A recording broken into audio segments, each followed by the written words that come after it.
తిరిగి BCN news కి స్వాగతం. పశ్చిమ గోదావరి జిల్లా నరసాపురం స్వర్ణాంధ్ర ఇంజనీరింగ్ కళాశాలలో గత 8 రోజులుగా 7 ఆంధ్ర నేవల్ యూనిట్ ఆధ్వర్యంలో నిర్వహిస్తున్న ఎన్సీసీ శిక్షణ శిబిరం ముగిసింది. ఉభయ గోదావరి జిల్లాల నుంచి 220 మంది క్యాడెట్స్ ఈ క్యాంపులో drill, wiring, boat riding, yoga తదితర అంశాలపై శిక్షణ పొందారు. వీరిలో మెరుగైన నైపుణ్యం కనబరిచిన వారికి ఇంజనీరింగ్ కళాశాల చైర్మన్ సత్యనారాయణ మెడల్స్ అందజేశారు. ఈ క్యాంపులో ఎంపిక చేసిన క్యాడెట్స్ ను త్వరలో జరిగే రాష్ట్ర స్థాయి శిక్షణ శిబిరానికి పంపించినట్లు group lieutenant commander Rohit Kumar తెలిపారు. 8 రోజుల పాటు నిర్వహించిన ఈ క్యాంపులో విద్యార్థులకు అనేక అంశాలపై శిక్షణ, అవగాహన కల్పించినట్లు ఆయన పేర్కొన్నారు.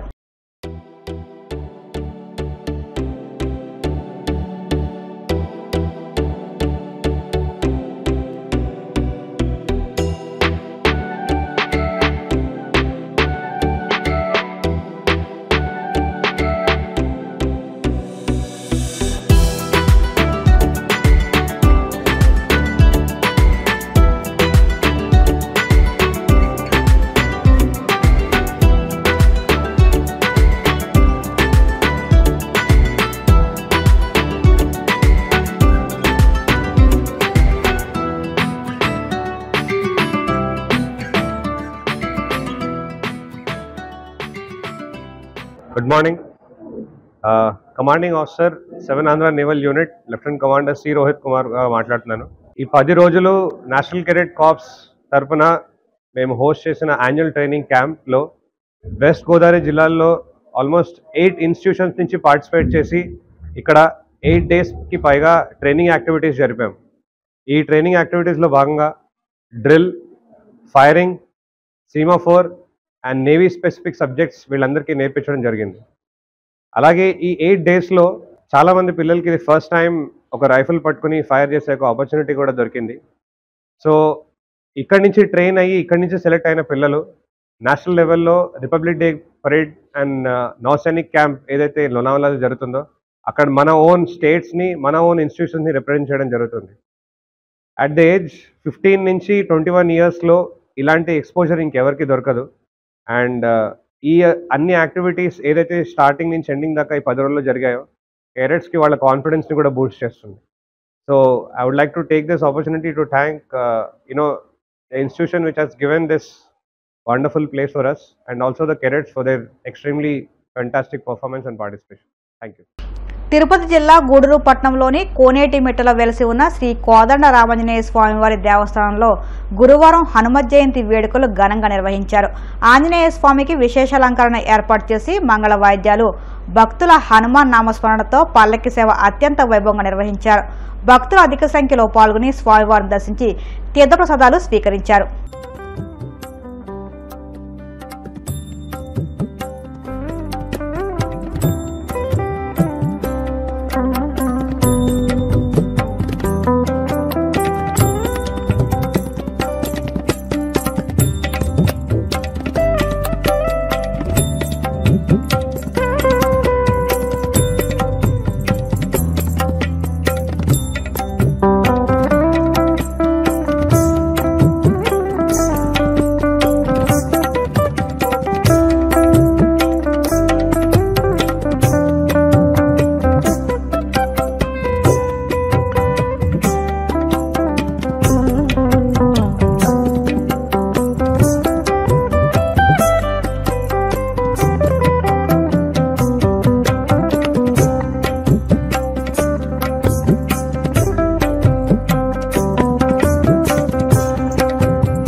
రాష్ట్ర ప్రభుత్వం ఆశయాలకు ప్రకటించిన వాటికి జీవోలు తక్షణం జారీ చేయాలని కోరుతూ ఈ నెల 26వ తేదీ చలో కలెక్టర్ ఆఫీసు ధర్నా కార్యక్రమం నిర్వహించడం జరుగుతుందని ఏపీ ఆశా వర్కర్స్ యూనియన్ రాష్ట్ర అధ్యక్షులు పి సుభాష్ని జిల్లా గౌరవ అధ్యక్షుడు గుంటి వేణుగోపాల్ తెలిపారు. కడప నగరంలోని స్థానిక ఏఐటీయూసీ జిల్లా కార్యాలయంలో ఏర్పాటు చేసిన మీడియా సమావేశంలో వారు మాట్లాడుతూ పెరిగిన నిత్యావసర ధరలకు అనుగుణంగా వేతనాలు పెంచకపోవడం దుర్మార్గమన్నారు. ఎన్నికల సందర్భంగా కూటమి నేతల ఆశయాలకు వేతనాలు పెంచుతామని, ఉద్యోగ భద్రత కల్పిస్తామని ఇచ్చిన హామీని తక్షణం నెరవేర్చాలని డిమాండ్ చేశారు. చలో కలెక్టరేట్ ఆఫీస్ ధర్నా కార్యక్రమం పెట్టినాము. వేతనం పెంచాలని, ఏప్రిల్ మేలో జీవో రాలేదని చెప్పేసి అర్ధాంతరంగా రిటైర్మెంట్ వాటికి జీవోలు జారీ చేయాలని చెప్పేసి రాష్ట్ర ప్రభుత్వం బడ్జెట్ సమావేశాల సందర్భంగా మహిళా దినోత్సవం రోజున ఆశా కార్యకర్తలకు గ్రాడ్యుటీ 1,50,000 రూపాయలు, రిటైర్మెంట్ వయసు 60 సంవత్సరాల నుండి 62 సంవత్సరాలకు పెంచుతున్నట్లు, ఒక్కొక్క కాన్పుకు 180 రోజుల ప్రకారం 2 కాన్పులకు వేతనంతో కూడిన మెటర్నిటీ సెలవులు ఇస్తున్నట్లు ప్రకటించడం జరిగింది. రిటైర్మెంట్ వయసు 62 సంవత్సరములకు పెంచినట్లు జీవో జారీ చేయకపోవడంతో ఏప్రిల్ మాసంలో రిటైర్మెంట్ అయినటువంటి వాళ్ళు, మే మాసంలో రిటైర్మెంట్ అయ్యేటువంటి వాళ్ళను నిర్దాక్షిణ్యంగా అధికారులు రిటైర్మెంట్ చేసి వాళ్ళ దగ్గర ఉన్నటువంటి రికార్డ్స్ను, సెల్లును హ్యాండ్ ఓవర్ చేసి ఇంటికి పోవాలని అధికారులు తెలియజేస్తూ ఉన్నారు. ఈ జూన్ మాసంలో కూడా మళ్ళీ రిటైర్మెంట్ అయ్యేటువంటి వాళ్ళ సంఖ్య ఎక్కువగా ఉంది. అందుకోసం అనేసి గవర్నమెంట్ ఏమో జీవో జారీ చేయకపోవడంతో రిటైర్మెంట్ చేసేసి ఇంటికి పంపిస్తూ ఉన్నారు. ప్రకటించినటువంటి గ్రాడ్యుటీ కానీ, రిటైర్మెంట్ వయసు పెంపు కానీ ఇంతవరకు జీవో లేకపోవడంతో ఆశా కార్యకర్తలు చాలా ఇబ్బందులకు గురవుతూ ఉన్నారు. కూటమి నేతలేమో ఎన్నికల సందర్భంగా ఆశా కార్యకర్తలకు వేతనాలు పెంచుతామని, భద్రత కల్పిస్తామని అనేక రకాలైనటువంటి వాగ్దానాలు చేయడం జరిగింది. అధికారం చేజిక్కించుకున్న తర్వాత ఇంతవరకు కూడా ఆశా కార్యకర్తల పట్ల నిర్లక్ష్యం చేయడం అనేది చాలా సరైనటువంటి విధానం కాదు. ప్రతి మంగళవారం అంటే మొదటి మంగళవారం మినహాయించి మిగిలిన మంగళవారాలు అలాగే ఆదివారాలు ప్రభుత్వ సెలవులన్నీ కూడా వర్తింపజేయాలని చెప్పి డిమాండ్ చేస్తూ రేపు 26వ తేదీన చలో కడప కలెక్టర్ ఆఫీస్ అనేటువంటి కార్యక్రమాన్ని చేపట్టడం జరిగింది.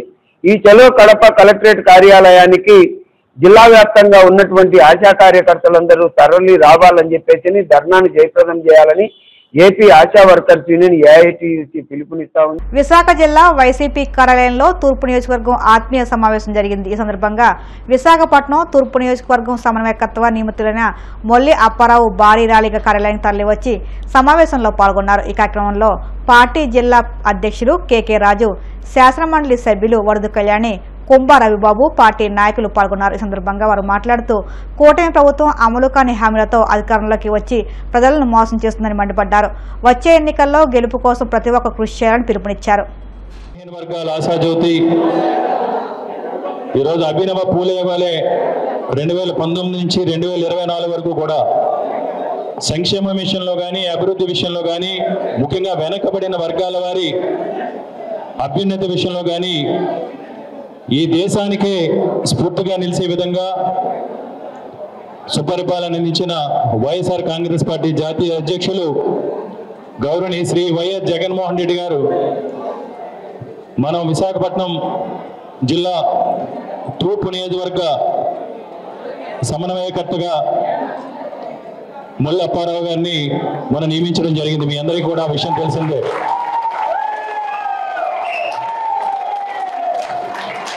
ఒక సీనియర్ కార్పొరేటర్గా వెనకబడిన బీసీ సామాజిక వర్గానికి, యాదవ్ సామాజిక వర్గానికి సంబంధించి ఈరోజు ప్రాధాన్యతనిస్తూ జగన్మోహన్ రెడ్డి గారు నియమించడం జరిగింది. మనస్ఫూర్తిగా విశాఖపట్నం జిల్లా వైఎస్ఆర్ కాంగ్రెస్ పార్టీ తరఫున మొల్లి అప్పారావు గారికి నా హృదయపూర్వక శుభాకాంక్షలు తెలియజేస్తూ ఈరోజు అభివృద్ధికి సంబంధించి కానీ ఎలాంటి వివక్ష కానీ పక్షపాతం కూడా చూపించకుండా ఈ రాష్ట్రాన్ని అభివృద్ధి చేస్తామని అభివృద్ధి మంత్రంతో అబద్ధపు హామీలు, తప్పుడు వాగ్దానాలతో కూటమి ప్రభుత్వం అధికారంలోకి వచ్చిన తర్వాత అధికారం చేపట్టిన మొదటి రోజు నుంచి కూడా అడ్డదారిలో అధికారంలోకి వచ్చిన ఈ కూటమి ప్రభుత్వానికి సంబంధించి ముఖ్యంగా ముఖ్యమంత్రి చంద్రబాబు నాయుడు గారు ఒక అభద్రతా భావంతో అధికారం చేపట్టినా ఒక అభద్రతా భావంతో అధినాయకుడి దగ్గర నుంచి వైఎస్ఆర్ కాంగ్రెస్ పార్టీకి సంబంధించిన బూత్ స్థాయి కార్యకర్త వరకు కూడా తప్పుడు కేసులతో అబద్ధపు కథనాలతో వారికి సంబంధించిన పత్రికల్లో కథనాలు రాసి ఈరోజు వైఎస్ఆర్ కాంగ్రెస్ పార్టీకి సంబంధించిన నాయకులు కానీ కార్యకర్తలు కానీ ఏ విధంగా వేధిస్తున్నారో మనందరికీ కూడా తెలిసిందే. నియోజకవర్గంలో 2024 ఎన్నికలు అయిపోయిన తర్వాత ఈ నియోజకవర్గానికి మరి అప్పుడు పోటీ చేసినటువంటి మన మాజీ పార్లమెంటు సభ్యులు శ్రీ ఎంవివి సత్యనారాయణ గారిని మరి ఈ కూటమి ప్రభుత్వం ఎన్నో రకాలుగా వారిని వేధిస్తూ వారికి అన్ని రకాలుగా ఇబ్బందులు గురి చేస్తున్న పరిస్థితుల్లో ఈ సంవత్సరం కాలంలో కార్యకర్తలందరూ కూడా మేము ఏదన్నా సమస్య వస్తే ఎక్కడికి వెళ్ళాలని చెప్పేసి అని ఇంచుమించుగా ప్రతి కార్యకర్త కూడా నన్ను అడుగుతుండేవారు. మరి అటువంటి పరిస్థితుల్లో తూర్పు నియోజకవర్గంలో ఉన్నటువంటి 15 వార్డులకు గాను కార్పొరేటర్లు కానీ ఇన్ఛార్జీలు కానీ మరి ముక్త కంఠంతో మరి ముల్లప్పారావు అన్న వ్యక్తి అయితే అందరినీ సమన్వయపరచగలడు, అందరితో కూడా మరి సత్సంబంధాలు ఉన్నటువంటి వ్యక్తి అని చెప్పేసి వాళ్ళకు వాళ్ళే ముందుకొచ్చి మరి జగన్మోహన్ రెడ్డి గారికి కానీ అలాగే ఇక్కడ మన ఉత్తరాంధ్ర పెద్ద దిక్కు అయినటువంటి శ్రీ బొత్స సత్యనారాయణ గారిని మరి ఆయన దగ్గరికి ఈ విషయం తీసుకెళ్ళి ఆయన దగ్గరికి ఈ విషయం తీసుకెళ్లడంలో ముఖ్యంగా మరి మన మాజీ అధ్యక్షులు గుడివాడ అమర్నాథ్ గారు దీన్ని మరి చాలా రకాలుగా ఆలోచించి చాలా మీటింగ్లు పెట్టి అందరి అభిప్రాయాలు తీసుకొని బొత్స సత్యనారాయణ గారికి ఈ విషయం చేరవేసిన తర్వాత ఆయనతో కూర్చున్న తర్వాత ఆయన చాలా రకాలుగా మమ్మల్ని అందరినీ కూడా మరి ఒక్కసారి మీరు ఆలోచించండి, ఇది కష్టకాలంలో ఈ 4 సంవత్సరాలు పార్టీని మొయ్యాల్సిన పరిస్థితి, దానికి అన్ని రకాలుగా మరి సిద్ధంగా ఉండాలి. వార్తలు ముగించే ముందు ముఖ్యాంశాలు మరొకసారి.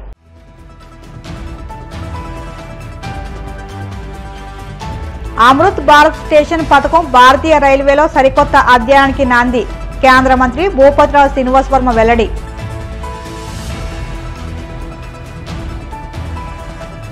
ఉర్సాకు రూపాయికే భూమి కేటాయిస్తే ఎమ్మెల్యే పదవికి రాజీనామా చేస్తారన్న సోమిరెడ్డి.